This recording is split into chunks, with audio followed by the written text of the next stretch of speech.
Hello, my dear students. Welcome to the sixth presentation. Please listen careful and use it in new manuscripts and new works and homework. Okay, let's go with the presentation. We learned that in order to manifest our original value, we need to direct our desires toward the good, according to the conscience, and following the God-centered four-position foundation, based on loyalty, fidelity, and filial piety. This is the standard that can guide our lifestyle to achieve true human happiness. But we all admit that we need to do some growing to get to that place.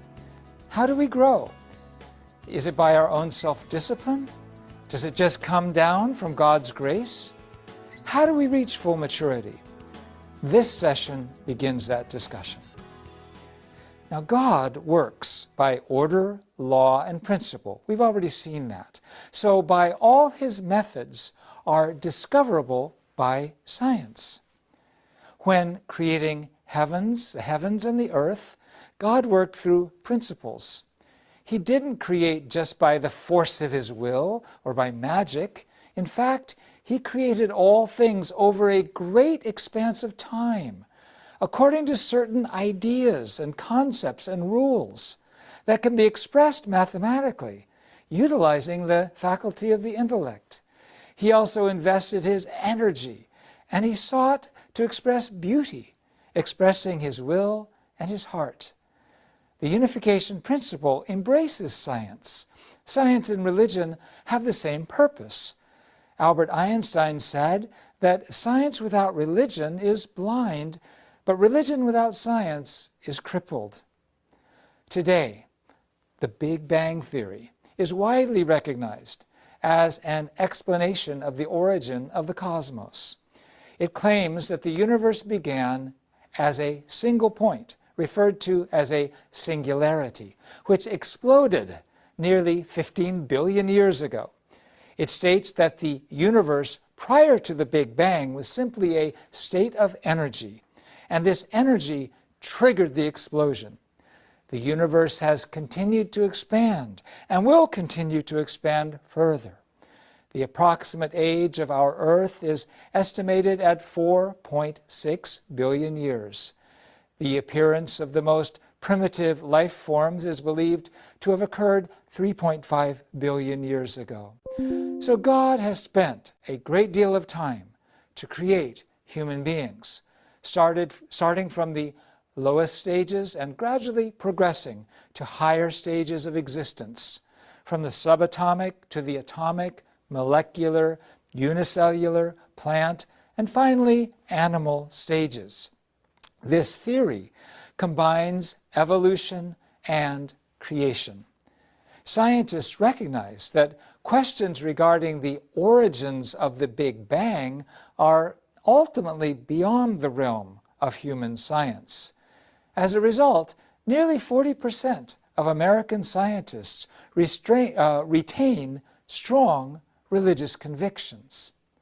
God has not been resting since the creation of the universe. He continues to reveal his creative nature even today.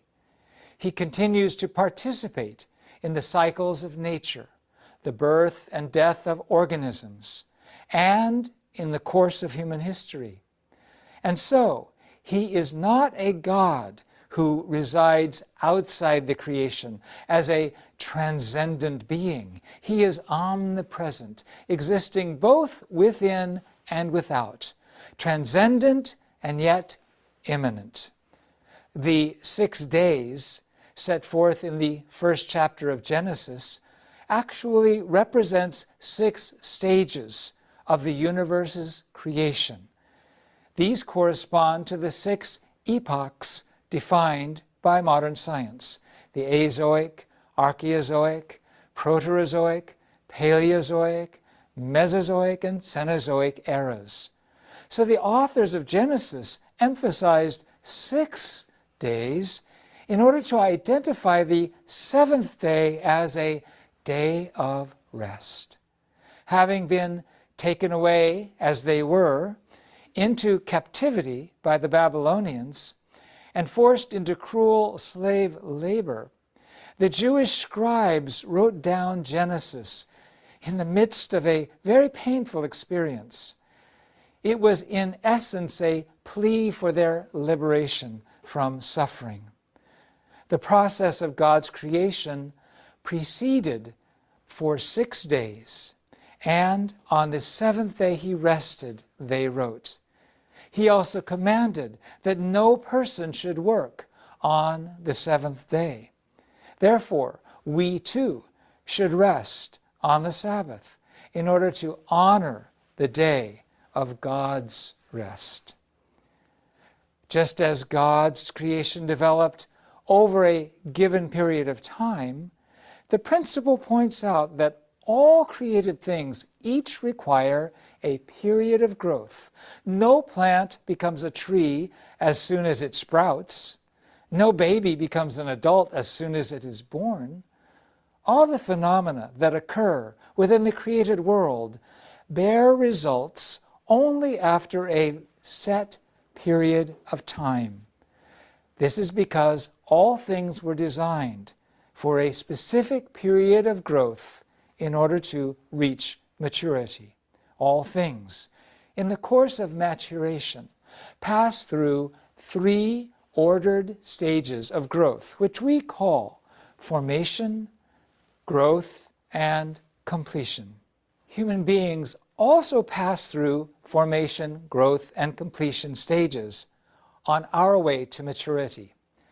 During the process of growth, things are meant to grow in accordance with the principle itself, actually in an autonomous manner. During this time, God, as the ultimate supervisor, manages the growth indirectly through the principle. And God relates only with the results of the growth. The principle refers to this as the realm of God's indirect dominion, the realm of dominion over the results of the principle. However, human beings were created uniquely. What is unique about us? We are to reach maturity, not only by the independent force of the principle, but also by fulfilling a given portion of our own responsibility. Let's examine God's words to Adam and Eve. He said, "In the day that you eat of that fruit, you will surely die." So this meant that the decision to obey and not eat the fruit, or to disobey and eat the fruit, was never God's decision. It was Adam and Eve's decision. Thus, our completion is not dependent solely upon God's power. God didn't give a commandment to any other animals, any other creations, just to us. He gave us human responsibility. We need to fulfill that to become complete. The fact that human beings were created to only reach perfection upon the completion of personal responsibility indicates that God's ultimate desire was to bestow upon us a degree of creative potential akin to His own. Thus, He gave human beings a portion of responsibility that even He Himself could not interfere with. It was for the purpose of bestowing upon humanity the right to stand in the position of creator and exercise dominion over the rest of creation, just as God exercises dominion over humanity. Truly, we are created in His image. Herein lays the unique and vital feature of the unification principle. Religions are divided into 2 categories: self-reliant and salvific. Self-reliant religions preach personal responsibility concerning salvation. Buddhism is one such example. Salvific religions preach the need for either a God or a Savior in order to achieve salvation. Christianity is an example of that. The unification principle expresses the need for cooperation between God and man and woman in order for salvation to come about. Perfection is achieved only when human beings fulfill their portion of responsibility in addition to God's responsibility. Thus, for example, the benefits of Christ's sacrifice on the cross come by God's decision, but whether to believe and reap those benefits or not is left up to us. Upon the completion of the human portion of responsibility, we will come to reside in the realm of God's direct dominion. The realm of God's direct dominion refers to a state of living in unity of heart with God, as a perfected man and woman who come together to form a family four-position foundation, wherein they engage in a life of goodness while exchanging love and beauty. Such human beings would live in harmony as unique members of the same body, all receiving signals from a central nervous system, as it were, and all understanding the heart of God, knowing His will, and fulfilling the purpose of creation in perfect accordance with it.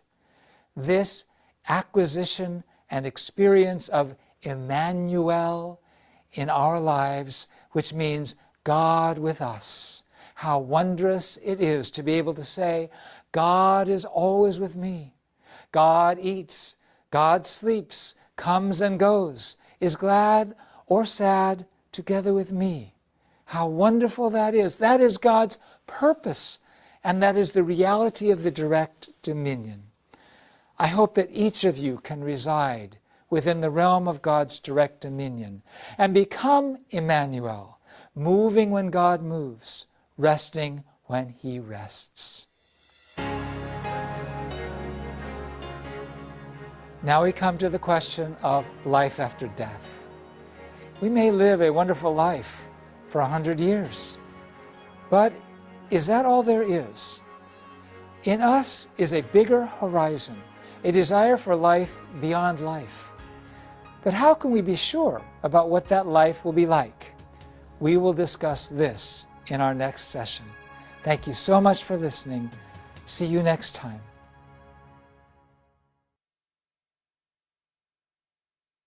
Thank you very much, students. Please find the homework below.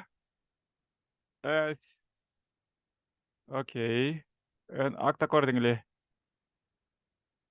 for the sixth presentation.